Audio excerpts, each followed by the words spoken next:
you're watching the All Elite Hey, this is Podcast. Luchasaurus. And that's Jungle Boy. And you need to check out All Elite Podcast. We are the Lucha Brothers, and you listen All Elite Podcast. You know why? Hey, this is Cole Cabana. Check out the All Elite Podcast. All Elite.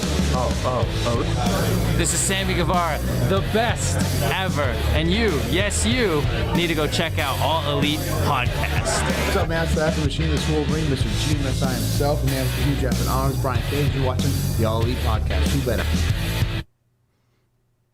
We are back, All Elite family, for another exciting edition of the All Elite Podcast. As always, I'm your host, All Elite Andy, joined by my boy, Big Match AJ. If you were tuned in last night, you might have seen that we were live for the show then, but we had some technical difficulties. If you tuned into the show last night, you saw that we had a horrible echo. Didn't get notified of that in time to fix it for the show, so we are here now. AJ, how are you doing? We are not fresh Doing off of good. Dynamite like we were last night, but we're still here. We're still here, and it was a pretty good show. Decent anyways. I'm doing good. Same old, same old. Andrew, you should tell everybody about your dope-ass shirt and where they can get it. Oh yeah, I got a cool Upstate Aesthetic shirt. I just started really doing some official merchandise for my website, Upstate Aesthetic, so you can go ahead and purchase. I don't have the shirts uploaded to the site where you can purchase them offline yet, but if you reach out to me on Facebook, we can get something set up if you would love to support. That would be very awesome, especially from the people of this podcast. I'm sure there are people who would love to support. We haven't gotten to do any type of merch for you guys yet, but I'm sure down the line we'll be able to do something for the All Elite Podcast as we continue to grow and gain more fans, the same as Dynamite does. And speaking of Dynamite's fans, they did a wonderful job this week in terms of their overall rating. I thought that was a very interesting thing. What was the official rating? 826,000, so firmly beating NXT this week. And not that it's really a competition. We mention that part every week, but it's still good to note that there are plenty of people tuned in. I guess for an anniversary show, maybe people were expecting a bigger number, but I don't have super high expectations, so to me it was just good, I guess. Yeah, I guess because there were a bunch of title matches, people had this expectation that it should pull in 1 million or something. I don't know, but I thought it was a solid number. I'm sure TNT thinks it's a solid number. If this was the NXT podcast, I would talk about how NXT should be on Tuesdays, but it's not, so I'm going to save that. But other than that, I mean, the ratings are, we say it every week. It's not really like we're not ratings war guys, so it's what it is. It was another good number. They've been steady. Even during like some of their more tougher competition, like the debates, they didn't even hit 600,000, I don't think, did they? No, I don't think so. So I don't know, man. I think that it's good to see where they're at right now. I don't get too wrapped up in the ratings, so if they did, I really didn't notice that. It's good to. I just think that between 8 and 9 and close to 1 million is always a positive number. I do think around 750 is like but it's never really anything that I care too much about in terms of like anything beyond. It's just whatever, you know what I mean? I'm happy to see a lot of people tune into wrestling every week because we're tuned in, and that makes it more fun for us, gives us more people to talk to, more to talk about. So that's where I look at the ratings. But it's good news nonetheless for AEW, for TNT, and everyone in general. So there really isn't a whole lot of other news coming out of Dynamite, was there? We might as well just jump right into the show and talk about the show. It was a very interesting show to start off. We had FTR picking up a victory over Best Friends in about 16 and a half minutes. So a match that went pretty long, but I thought it was going to go longer. I was expecting this to be the match where we got the draw. It wasn't. We got a draw tonight, but it was not in this match. During the match, at one point, Trent goes to spear one of the members of FTR, ends up spearing through an arcade game system that Kip Sabian and his girlfriend, Penelope, were pretending to play on earlier in the show. If it sounds outrageous, I'm sorry, but that's what we were tuned into. He spears through the gaming system, and because of that, Miro ends up attacking the Best Friends for this. So it was an interesting opening segment. I can understand people wanting a little bit more for the anniversary show's opening segment, but it was a good match, so that's where they were obviously going. The match was it was great. Chuck Taylor really stood out to me in this one, doing a lot more than he normally does. The arcade cabinet thing, it was fine. I don't know. I didn't love it, but I didn't hate it either because it sets up Miro and Sabian versus the best friends, which I like. Um, and gives them, people who aren't jobbers to face. Gives Miro some real competition since he just debuted. Puts Kip Sabian on TV. I like all of that. So, in general, it wasn't like probably not the best way you could have done it, but it's fine. The other thing I would point out in this match that kind of bothered me is that it could have, because they were really confusing on Twitter and on TV about whether or not this was going to be a Breast with Greatness match, and it was not, and it really could have been because they didn't go past the 20-minute time limit. Nothing like that happened. It was kind of weird. Like FTR got a win in 15 minutes, so why not just make it a Brush with Greatness? Then you can have somebody actually, like go the distance with them, or, whenever they do lose, it would be more interesting that way. I don't know. It kind of just, it's weird. But the match itself was good, and I really liked how the best friends look. They've been phenomenal as a tag team in the recent months. Yeah, I agree with you. They've definitely been a team that has gone up a lot in my personal rankings of tag teams that I enjoy watching in AEW, and I think they've done great here. And I think that setting them up to wrestle Miro and Kip Sabian down the line is a smart choice for those two. Really helps Miro and Kip have a good feud to go on, but the basis of it is kind of starting off clunky. But to be honest, that worked out great for the best friends on their last feud. It was over Trent's mom's minivan, so now we're fighting over an arcade system. I'm not gonna get too upset about it just yet. From there, we get Miro and Kip Sabian actually in a tag team match where they quickly defeat Sean Maluta and Lee Johnson in about 2 minutes. Post-match, Kip is upset about his gaming system. He says the best friends have gone too far. They've destroyed his most prized possession. I mean, that's what you get for bringing your most prized possession to work, Kip. That's all I'm going to say. Miro then speaks a little bit of Russian. He goes on to say that his the good friends have broken his shit and that it is game over. So I just loved this moment because I get good friends to play during the podcast all the time because it's me and my good friends watching AEW Dynamite every week. So it was a good little match for them based off of the silliness of the segment beforehand, but it's not a home run or anything. So no. I know a lot of people online are not vibing with Miro's gimmick. And I guess I can understand that, but he actually is on Twitch a lot, man, and he really is like a gamer. So I don't know if he wants to do this and he can find a way to make it work. I'm fine with it because it's not like he doesn't look like a badass in the ring. It's not like he's not dominating opponents and throwing people on their heads, So as long as he's looking like a stud in the ring, who cares? And even then, like, it's not like he's coming out in this promo being like, I'm a gamer, you broke my games. Like, he's not like actually shoving it down your throat as much as I think people are saying he is. Maybe like in the beginning. Russian. You don't speak Russian, AJ. I guess that's true. You don't know what was truly said. I need subtitles. But it was fine, and I think going forward with this gimmick, he's not going to shove it down your throat. He's not going to be like gamer, this, that. Like maybe the bachelor party, whenever that happens, I'm sure we'll get things like that. But aside from that, it seems fine to me, man. Yeah, it's not really a whole lot of like. I'm not too negative on it. I could say that much.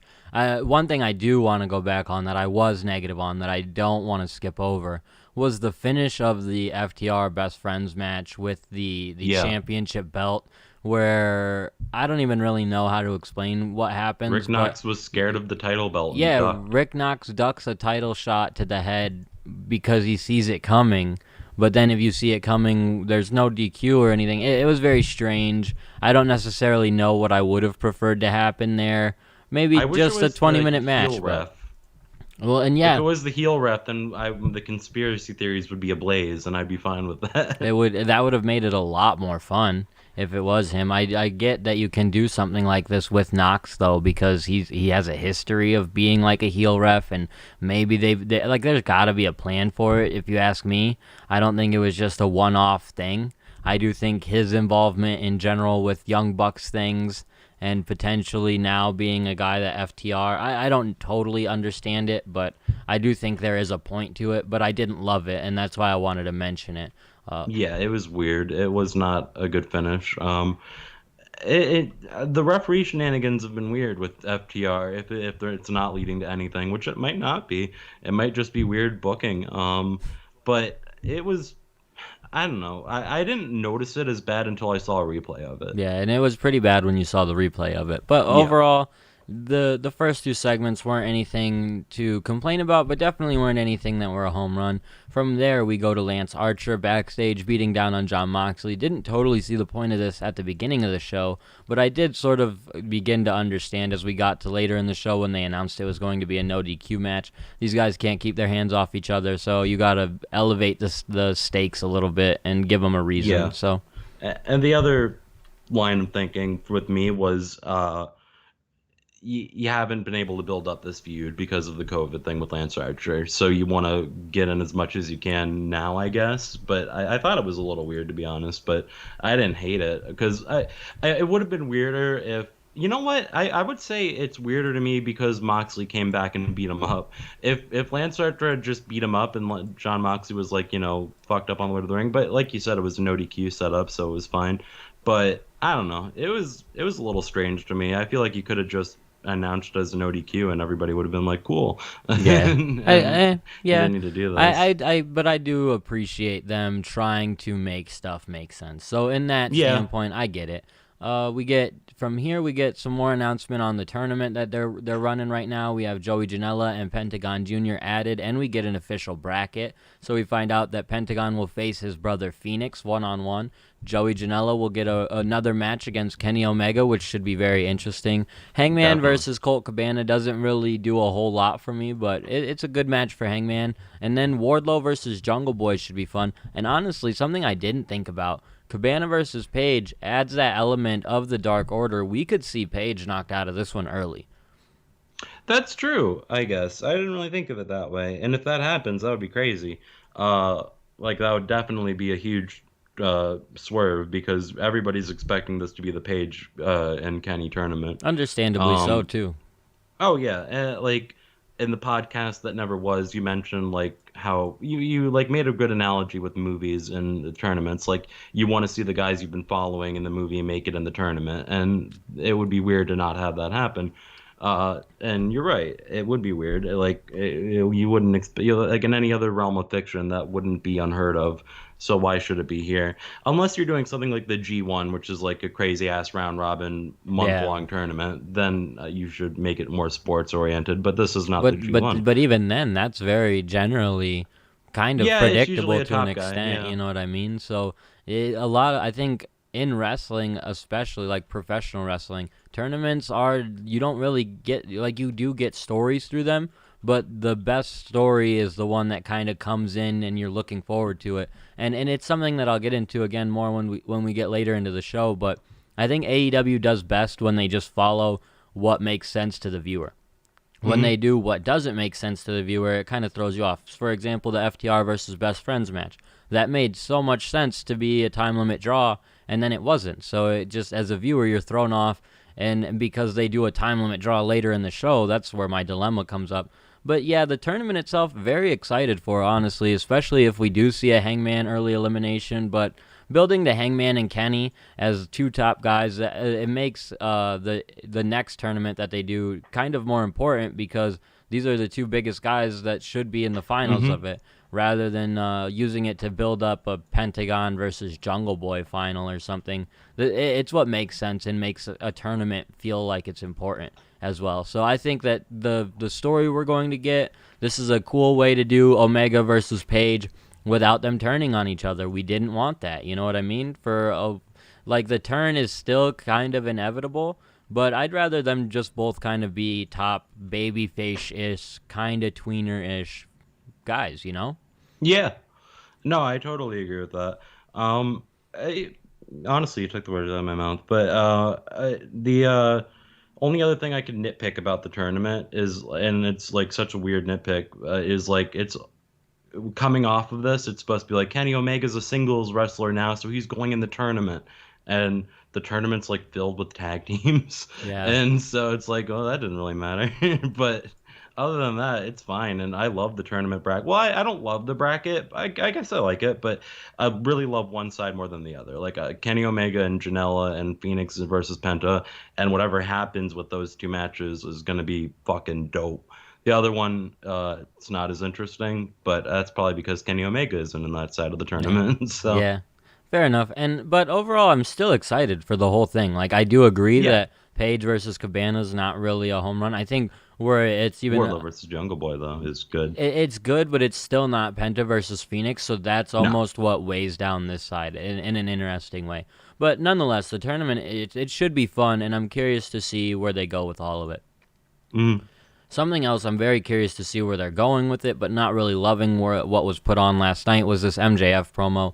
He goes on to say a whole bunch of stuff, but at the end of it, it's just to say that he wants to join the Inner Circle. Jericho says that maybe next week they should meet up for a one-on-one steak dinner and talk about him joining the Inner Circle. At one point, Santana says that they shouldn't let him in the Inner Circle, and Jericho kind of cuts him off. So this promo, I probably did a much better job explaining the promo than the promo itself was for the first time in the history of this show, because the promo was that bad, and that sucks considering the two guys who were involved.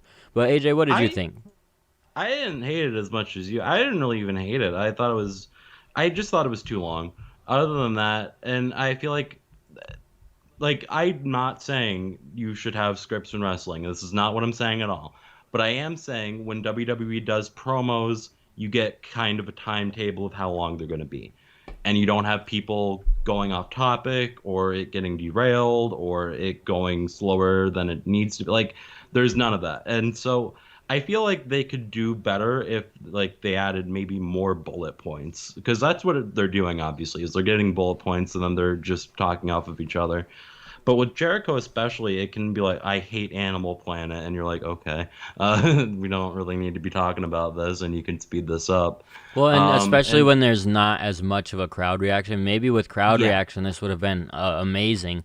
But when you don't have that to build off of and play off of, and okay, this is when I should say something next, so MJF is taking these weird, awkward pauses, but he doesn't really know when to end them because he has nothing to build it off of.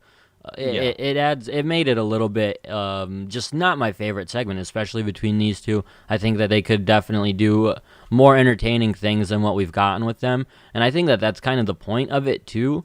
But still, like, fuck, man. Like, I think even to an extent, these two are saying don't make it entertaining because we are two heels, and if we make it the most entertaining part, then we're going to be baby faces by the time it's all over. So I get that to an extent as well, but the segment just didn't do a whole lot for me. I am excited to see where they go next. I like the long drawn out stuff, but sometimes it's being in it is like, oh man, because we thought last week was going to be where something happened. We thought this week was going to be where something happened. Now, when something happens, I'll damn sure be surprised because I'm done expecting it. Yeah, and I'm not expecting something to happen at the steak dinner, to be honest. Nope. I mean, maybe it will. And now maybe that we're not, but it's whatever. It's not the worst thing to me, because there were moments in the promo where I definitely popped and they got me to laugh, and I was like, it's fun.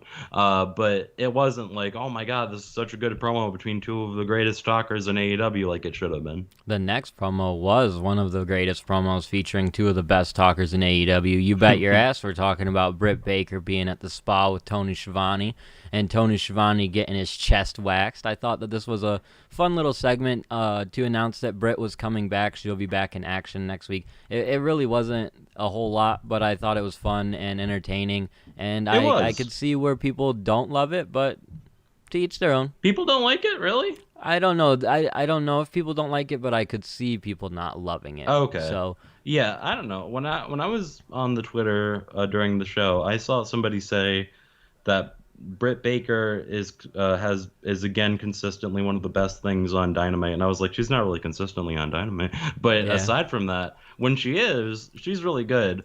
And when she does stuff like this, especially like when they give her a camera and like go shoot something, it's always really fun.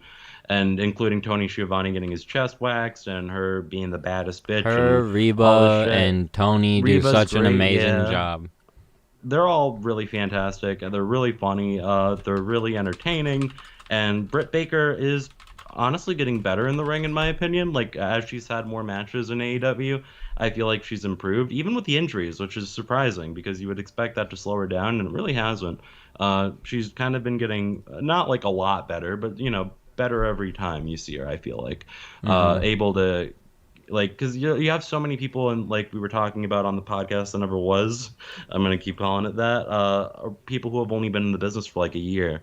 And when Britt Baker gets put against people like them, like at first it was really bad, and now it's like, okay, this is all right, and she can kind of carry the match and knows what to do.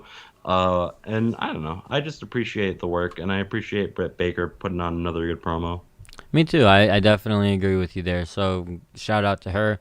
After that, we get a very interesting Orange Cassidy versus Cody Rhodes match, because this is the match that leads to a draw tonight. I anticipated a draw on this show, but this was not where I anticipated it until probably the last 5 minutes, and then I knew it was coming. So in terms of that, and I'm not mad about it. I thought that it was a good little story to tell. I think that it leads up to another Orange Cassidy match, which I guess is interesting. But I am a little bit peeved at the fact that Orange Cassidy is just tossed into a TNT title match, doesn't retain it, or doesn't win it, I should say. He doesn't have any real story coming out of it, outside of, I guess, that he technically should have won. But I thought Cody was going to turn. I thought maybe Cody was a transitional champion. Orange just getting another title shot out of nowhere after being destroyed by Brody is very, very weird booking, to say the least. I totally agree. I don't know. The other end of that is you built up Orange Cassidy so much. You had him win a feud with Jericho, so you don't want him to do nothing. But he's kind of doing nothing by what you're putting him in. Like, if he had won, that'd be a different story. Which I'm not even saying I wanted him to win, you know what I mean? It's just, I didn't really want him in this match at all. He could have taken some time off, really. Not saying I don't want to see him. It's just like there's not a whole lot for him to do right now. He is one of the bigger baby faces, and they don't have a lot of top heels, so I don't know. It's really tough. And, like, where do you place him now that he beat Jericho? Like, is he going after Moxley? No, probably not, because that'd be... Not that it's bad to do babyface versus babyface, but, like, I don't expect them to do full gear Orange Cassidy versus Moxley. I don't... Because, like, he got beat by Brody. He got beat by Cody. He's going to have another match... Or, no, he didn't get beat by Cody, but... He won. He was robbed. It was highway robbery, to be honest. But that's true. But and like in that sense, he should have another match. But it's kind of weird that he's getting 3 TNT. I know. In 2 weeks, though, not even next week. That's bullshit. Yeah. If I was him, I'd be mad. Like, why does Cody get more time to rest up? I had him beat this week. So I think Orange Cassidy's getting screwed over here. But at the same time, he's in this position, like, unearned, really, like, because he just lost to Brody. So yeah. And, like, he's getting 3 TNT title shots, and he's probably going to not win them all. Like he lost. This would be one, more fun if it was like a Ricky Starks. Honestly, Ricky Starks would have made 100% more sense in this in terms of the situation coming up with Darby, obviously, with Cody and Darby. And then Ricky Starks could have had Cody essentially beat, so then Taz is immediately cutting a promo saying we need another match. Cody gives it to him. Like, there's much more to that than there is with whatever this was. And then you run a triple threat with Cody, Darby, and Starks at the pay-per-view and have a really fun triple threat TNT title match. And I kind of think that's where they're going, but instead of Ricky Starks, it's Orange Cassidy. But Starks had that feud with Darby, too, so you have, like, some longevity built into that I think they just kind of maybe overlooked or something, because I get, again, putting Cassidy in a match for the TNT title again, but if anyone deserved another TNT title match, it's someone like Ricky Starks. Someone that's just a fresh face. I guess the argument would be because Cody beat Ricky Starks, but who cares? Like, Cassidy just lost a TNT title match. It's not like it matters. No, I totally agree. And I agree with the argument, but I think that there are definitely different picks is my end of the day argument there. And I get the Orange Cassidy pick because he is one of the top guys, but it's all very strange. I'm willing to wait and see where it goes, especially with him getting another match in a couple weeks, but again, very strange. After this, Alex Marvez interviews Archer. He says he goes to ask why he attacked Moxley, but before we can get much of a response, Moxley attacks him. So again, just setting up the no DQ match that they announced later on in the show. Yeah, that's fine. It was pretty short too. Not a whole lot for me to say about it. And I said everything already. I got something to say about this next one, though. Matt Hardy's getting interviewed by Tony Schiavone. He's asked how he's feeling. Matt says that he's doing good. He's proud of AEW, and tonight he's 100% healthy and cleared.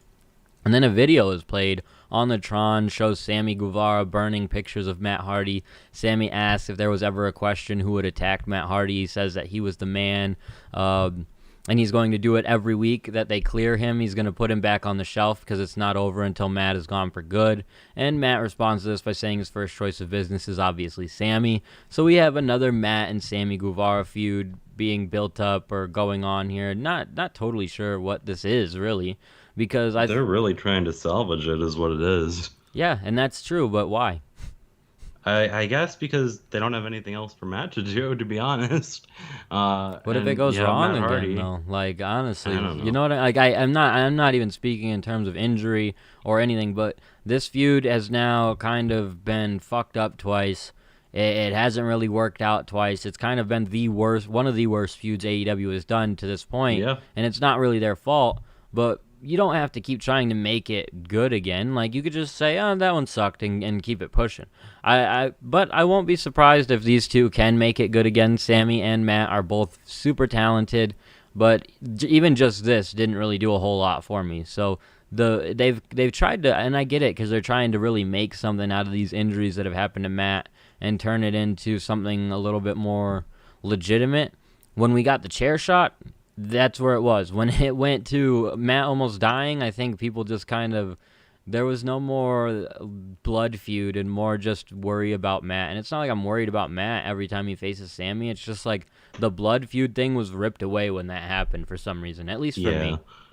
No, from being to you, but I would say I'll give them the benefit of the doubt that maybe they can put on a really banger of a match and, blow me away with how, great these two do when they're in a regular ass match and they're not strapped for time and they don't have some wacky gimmick and they're not doing crazy spots. Like, maybe they would do something really cool. So I'm going to give it the benefit of the doubt that maybe something good can come of this. But as of right now, I'm not like sold on that happening or anything. And it's not like I'm super interested in what's going on. I'm just saying maybe they can do something. They have 3-4 weeks till the pay-per-view, so I don't know, maybe they can make something interesting happen. Maybe they can do a match at the Hardy compound like we wanted. Don't even. I don't know. I don't even want to talk about that at this point. I'll just continue. They still have an opportunity here, though, because as much as I don't love it and don't really want to see it, I do think that a feud with Matt Hardy could really elevate Sammy to that next level, which is so cool to think about, because think about where... And that's a fun thing about this year anniversary show. Think about where Sammy was a year ago, opening up the show, just fighting Cody, not yet aligned with the Inner Circle. Now he's kind of built up to that upper, not really upper level, but mid-card real. And we didn't really even have that high of expectations for him prior to AEW beginning. And now he's been able to really blossom into a guy that I see a bright future for in terms of upper main event, real big deal in AEW. So a feud with Matt can elevate him. I'm over it at this point because it hasn't paid off. But that being said, what other necessarily top level faces are there that could put Sammy over right now?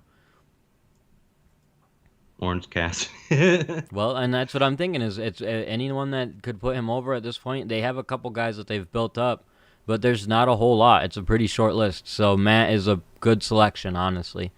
So I don't blame them for going back to that well. I've talked myself into it. Something I don't know if I could talk myself into is a raffle for determining a number one contenders match. I like it to an extent because I get why not best friends, but the Young Bucks aren't handed a title match right away. Yeah. But beyond that, I'm a little bit thrown off by it. I don't know. It's weird because on one hand I really like it. On the other hand, I really don't like it because it's kind of goofy. So I don't know. What did you think about it? They did a raffle. This announces Private Party, Silver and Reynolds, Butcher and Blade, and the Young Bucks for a number one contender fatal 4-way match next week. We obviously know who's going to win that. So was there even a point to do this, AJ? Probably not. I guess the only reason I'm hesitant to say I really like this because, like what you were saying, is that like the teams that were announced are not like top level teams. Like they're basically the bottom of the barrel. Not like Private Party's good, like, but other than that, like Butcher and Blade are Alex, okay. so That's why I Butcher and don't Blade are hate it. okay, but like I don't like. Do you have any expectation of them? Like, oh man, maybe they could. Like, it's not like you have Jericho saying he wants to be a tag team guy. Like you have SC that could have been thrown in there again. You have the best friends who could have been thrown in there again. Because like there's you don't have to do this right away. You can like have Miro and Sabian do their thing and then have this match. And I don't know. And Miro and Sabian would be like you could. I don't Well, know. if it's a There- I drawing, just- they would have been a perfect selection, honestly, in terms of, well, Yeah. you never know.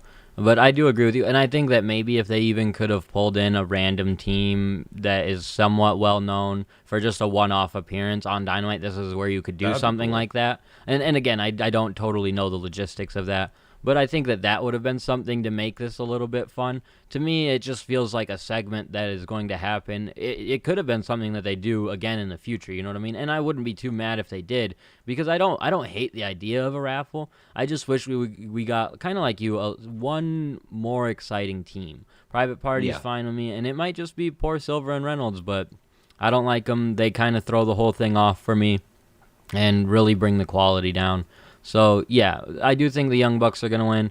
I like the randomness of introducing contenders when we generally use the rankings, especially because Young Bucks are probably the number one contenders at this point. And I believe they are, yeah. if you're Tony Khan in storyline purpose, you wouldn't just want to hand them a title shot. You would want to, one, make them earn it, and this is a good, smart way to do it. And I don't even know if he would want them to have it the way that they've been acting. So I think that that's the story that is presented here, and Yeah. and in that aspect, I can get behind that. I'm not really Yeah. To upset that about it. end, I'm not pissed about it either. Because why would the Young Bucks even get a number one contendership match when they're kicking people in the face, Yeah. like officials in the face? So yeah, I don't hate it. I just wish the quality of teams was better. Yeah, 100%. But I don't blame them either. They have while they have other good teams, those guys are kind of wrapped up in stuff for the most part. The Jungle Boy and Luchasaurus, or even the Lucha Brothers, obviously would have been Yeah. fun for this. But nonetheless, this is good. The next match we've got to talk about is Hikaru Shida defeating Big Swole to retain her women's championship in about 9 minutes. This was a pretty solid women's match. You thought that Hikaru made Big Swole look really good, so go I did. ahead. I really think Hikaru Shida is great at carrying people.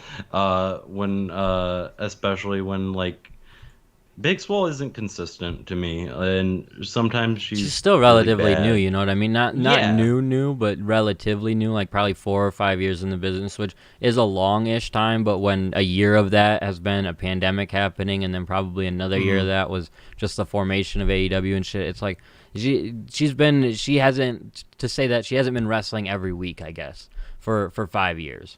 So I think that I agree with you 100%. She's definitely not the best, but I didn't mind it. Oh dear, we are experiencing a bit of technical difficulties. We'll see if we can get AJ back, but I will go ahead and just talk about this women's match a little bit more while we try to get him back. I thought that it was really interesting, Hikaru Shida being put in a position to really shine, and me and AJ have talked about this a couple different times with Hikaru Shida and just her talent, that she's a very talented women's wrestler. She's been doing a great job at carrying that women's division over the last however many months, so let's see if we can get AJ back in here. I'm going to step away for a brief second and see what we could do.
No worries, my man, and we are back, folks. I tried to carry. I can hear please you. don't go out. You good, AJ? Oh, you're fucking.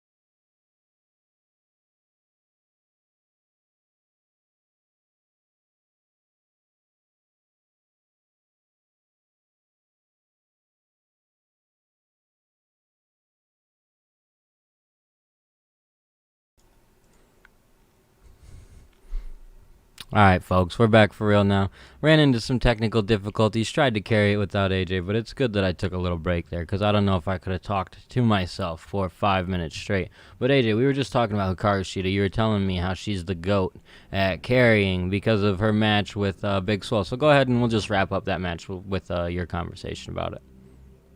Yeah, the long and short of it is I think she's just right now the most experienced person in AEW's women division. As far as I can think anyways, maybe Serena Deeb if that counts, but yeah, she's signed. But aside from that, like there's not a lot of people who can carry these people who have only been wrestling for a couple years, few years. And Hikaru Shida can do that, and she definitely did it here with a pretty good match, I'd say. Yeah, I agree with you 100%. It was a good match. It was a solid TV match. It was a good showing for Swole, and a good opportunity to just show that she is definitely on the uprise in that women's division, which is interesting. We thought they were going to do a Big Swole Shida match a couple months ago. I'm glad to see that they waited, because if you remember when they had built that match up, the little segment that came with it was actually really bad. So now that we've got this match in this way, it was much better. Let's talk about what they've got on tap for next week. They've got the Young Bucks, Private Party, Butcher and Blade, and Alex Reynolds and John Silver in a fatal four-way #1 contender tag team title match that we just talked about. They will be doing at least one tournament match next week. I'm anticipating another one, probably two per week, and then the semifinals right before the pay-per-view would make sense to me. And, of course, we will have a nice little dinner between MJF and Chris Jericho. And then in 2 weeks, we'll see Orange Cassidy against Cody Rhodes in a rematch. So not a whole lot in store for next week. Those tournament matches will generally be carrying. I imagine a Kenny Omega, Joey Janela match would be perfect for getting people to tune in, I would say. Oh, yeah, definitely. I'm not like super stoked for next week's card, but if they add another tournament match, it probably will be.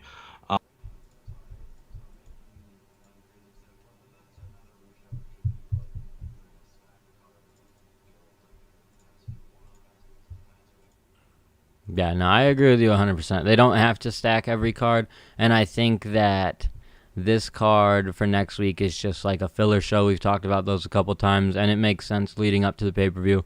We're not going to probably get some super stacked card at this point. We're going to get some slower shows leading up to the pay-per-view, really get the story purpose. Remember how much people hated the last two shows going into, well, the last show going into the pay-per-view. Because remember the last pay-per-view when it was like a total just promo show, and it was all about building up or closing out the stories. So I think we're going to get a lot of that over the next couple weeks, and it's not something I'm mad about, but it is definitely something people should anticipate. So Yeah, just like be ready for it is the best way to put it, because they did a lot of match heavy stuff, and we're kind of over that hump. Yep. And so we kind of started some of that tonight with Eddie Kingston joining the commentary booth. I know people weren't totally into this because to some, I guess, it told them where they were going next. For me, it just led me to believe that Eddie was going to get involved and potentially cost Mox the title. That's what I thought. But I guess throughout the commentary, you definitely would get the idea that Kingston is gunning for the champion, not necessarily looking to help anyone become champion. Like, he's got his group of guys. He's not looking to help Archer. So we'll see entirely where they go there, but I thought Kingston did a decent job on commentary. Before we talk too much about the match, we have to mention that Shawn Spears had a bit of a video package promoting his feud, I guess you could call it, with Scorpio Sky. He says that Scorpio Sky owes him a debt. and he plans on collecting it because Sky stole his moment from him by being better than him in the beginning days of AEW. I really don't know. I don't even know if I want this feud, but it's a nice little filler throwaway for the pay-per-view. I don't know, though, because we've gotten like quick feuds tossed together for pay-per-views before that were better than this. Yeah, this screams pre-show to me. That's about all I need to say about it. But I guess if I had to say more, because I'm the Sean Spears guy, is Sean Spears. I like him, but he hasn't done anything that's interested me in a long time in AEW, which is really upsetting. And being a fan, it's upsetting that You he just keeps don't watch getting Dark, used that's why. That's fair. But He's like super undefeated on Dark. yeah, that's true. And like I don't know, man. It's just Real fans would say he should be facing Moxley at the pay-per-view, not Scorpio Sky. So, I'm just saying. And speaking of Moxley, he defends his title tonight against Lance Archer in about 13 minutes. I think that you mentioned on last night's show that never happened that Moxley and Archer should have gotten more time tonight, and I would have to say that that is one thing I agree with. A 13-minute match for these two that really didn't start to pick up until after the first commercial break, at least. It was a good match, don't get me wrong. It was really fun. That's why I want them to have had more time, to have been able to call back more to what they did in New Japan, especially in seeing the fact that we're not going to have this again probably at the pay-per-view. It's probably just going to be Moxley versus Kingston would be my guess, or maybe they'll face off before the pay-per-view, but I don't anticipate Archer getting another title shot anytime soon is what I'm saying.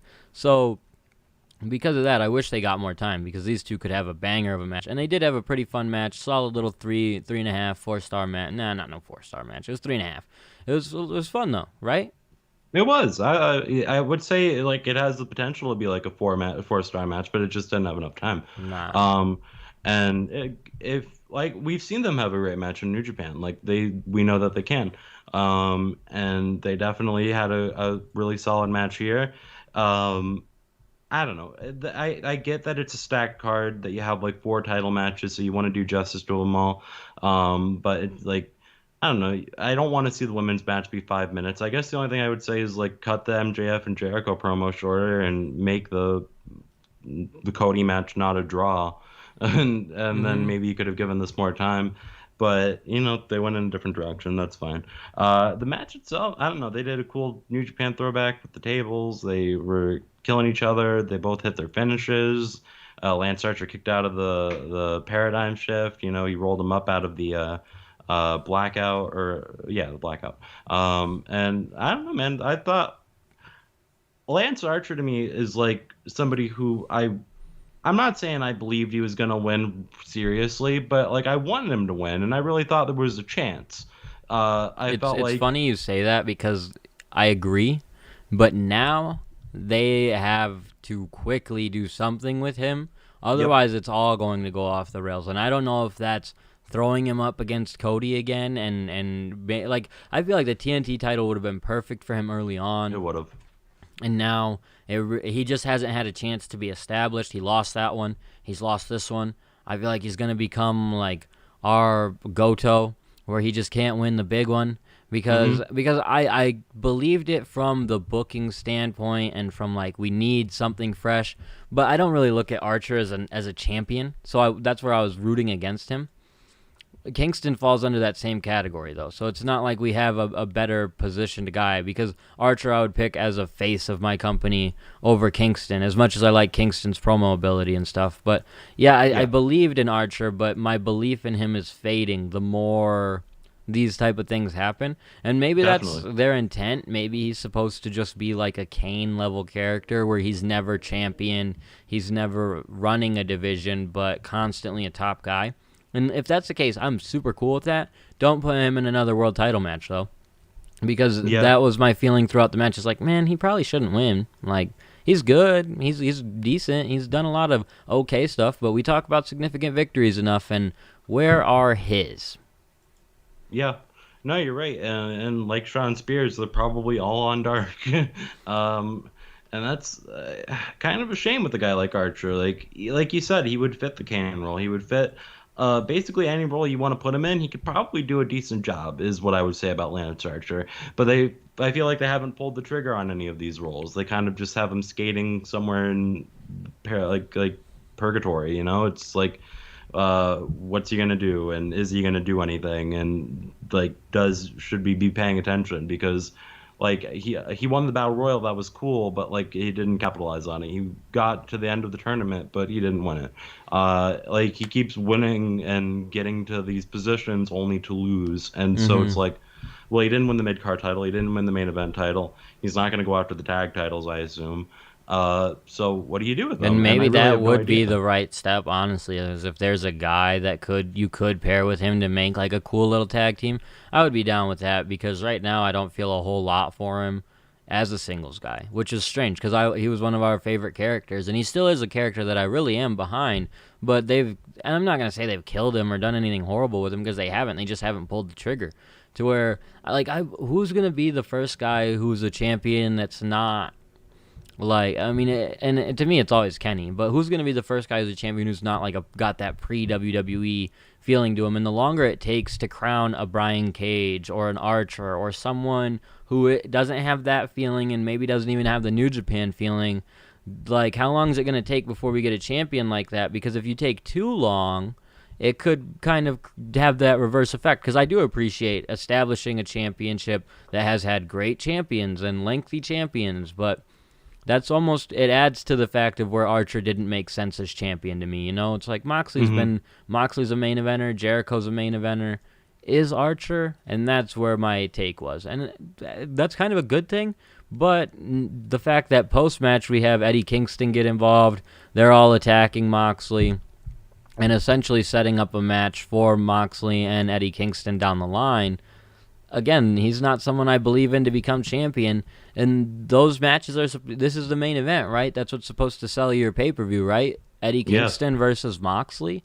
Afraid not, sir. Like, as much as I like Eddie Kingston, even his booking up to this point, nothing in this says he's going to win, so I mean, and I'm going to be buying the pay-per-view and be interested in the show, but it's like, that's not what this is supposed to be, you know what I mean? And even the other title match, Cody versus Darby, great match, should be a lot of fun, but still, where's the build up to that, you know what I mean? The most build, the thing that's making me buy the pay-per-view is going to be the tournament match, which again I get, but and I'm not mad, I'm definitely not mad, I'm just saying, like, I think that if they do Eddie Kingston versus Moxley at the pay-per-view, I'm going to be kind of disappointed. No matter how good the promos are, no matter how good he has the numbers and everything, there's not a whole lot in me that says Eddie Kingston can win that title. The only way I'd believe it is if they're willing to do a legitimate 4-day reign where he wins it on Saturday and drops it on Wednesday. And I wouldn't even hate that, honestly, but it's a weird thing to do. But that's the only way I would be okay with him being champion, because I don't really want him to have a long title reign. He's too fresh to the company. He's too, like, imagine him with a Moxley reign. Like, it might be able to build him, or it might just kill the whole, what they've got going on. And I'm not trying to even shit on Kingston's look, but to the outside fan looking in, does he look like a champion? So. No, you're right. And also, like, just to the point that Moxley, like what you're saying, Moxley does look like a champion. Moxley is a top guy. Moxley is over. And so having him lose to Eddie Kingston for the title, that's weird. Having him lose to a monster like Lance Archer, fine. Because, like, Lance Archer, you would expect a rematch of Full Gear, and who knows, maybe they could flop the title. And also, even if he didn't lose at Full Gear, then you could still have a monster with the title, and then you could have somebody beat him, and that would make him look really strong, whoever beats him. And you don't have to make that very long and stretched out. With Eddie Kingston, it's a little harder. It's more... Because, like you said, he's more of like, well, and he's not a monster. He's a gritty street fighter. So to me, that makes more sense as the title match you do on TV, and then the title match you do on pay-per-view is the monster who, I don't know if he can beat him. So, and who knows, maybe that's not even where they're going for the pay-per-view. Maybe they're going to build up the Butcher, and he's going to face Moxley to get Joseph to finally buy another AEW pay-per-view. But in all honesty, I'm not going to shit all over it till I see exactly where they're going. But and it's fucked up because I love the Eddie Kingston stuff. Oh, So yeah, me too, I man. sound like such a I don't even know how I sound, like a hypocrite, I guess you'd say, for being upset that this is the direction they're going. But I am a little bit bummed by it because that's not a pay-per-view main event to me. Not right now. Yeah. It's very akin to the Moxley versus Brody match where it's like we just have no one established who can have this title match yet. So Yeah. And that sucks because, like you said, I love Eddie Kingston. Like, he's so damn good. He's great in the ring. He's great on the mic. All rounder, man. And, like, he doesn't look like one, but he is. He can really do it all. And goddamn, it sucks to have to say I don't think he should be champion, but I don't think he should be champion. At least not for a long time. If he does win, if he's going to be champion and you want to keep him the champion for like until the next pay per view, that's different than like what you're saying, like possibly a Moxley reign or a Jericho reign even. Like that's way too long for a guy who just joined the company, who, like you said, doesn't really have the champion feel, isn't really over with most of the fans. well, and he's Most already people don't know lost who he too. You know what I is. mean? Which he hasn't technically lost, but he's already lost. You know what I mean? So, Yeah. I'm not hating it, but it is just we'll wait and see. And he does have the help from the numbers and stuff like that, so I'm not totally against it. I'm not totally opposed to it. I tend to talk myself into liking this stuff, but I just want a pay-per-view main event that feels like the champion could lose. And I know we kind of had that with MJF just getting a title match, but I'd never really believed in MJF either. So, but the I Dynamite, would say I did for a second, but like it wore off. fair enough. But the Dynamite we got last night was pretty good. I do understand people's wish for a little bit more of an exciting anniversary show. I also understand people's wish that they didn't hint so much that we obviously had a Eddie Kingston Moxley feud coming, because I do understand that to some they want to just be able to watch this match and then go to the next part of the feud. Yeah. Rather than we're listening to the if you're listening to the commentary and watching the match, you're kind of just listening to the commentary at that point because you know who's going to win, but you want to hear what Kingston has to say about Mox. So I think that Kingston did his best on commentary to make it sound like he wasn't building up a feud with Moxley, but it's inevitable, you know what I mean? Especially when he knows the feud is coming, you're going to throw in little hints, and those little hints are going to tip off the viewers a little bit. So I saw some complaints about that on social media that I could agree with to an extent. But I mean, overall, if you're hyping up, I was just gonna say, if you're hyping up one match, like, you know, do the match. Yeah. Like, don't, like, you can have Eddie Kingston come out afterwards. That's it's fine. basically been Kingston's feud at this point. You know what I mean? Yeah. Which poor Archer, and I understand why they did it. Obviously, him getting sick and stuff, you got to do what you got to do. But it's become Kingston's feud because all it was a 1 week match with Archer, and literally in that same week he's back to feuding with Kingston. So it's been Kingston's feud this whole time.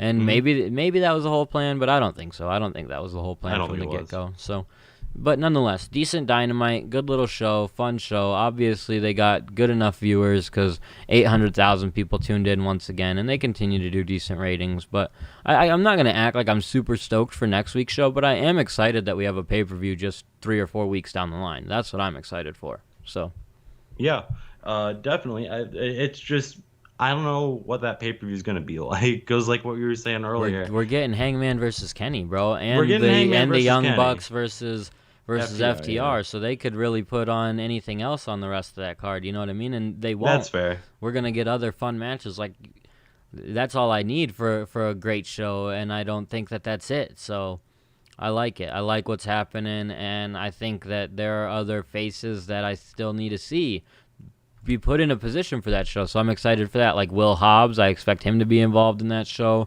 Ricky Starks, Brian Cage, all these guys who haven't done much in a little while that they're going to do something with, you know what I mean? So I'm excited for the pay-per-view. I'm glad we have it coming, 4 weeks to build it, and I'm not mad at where they're going or what they've got set up. So because the fact that there's really not a whole lot set up. So there's so much room to do a whole lot of anything still.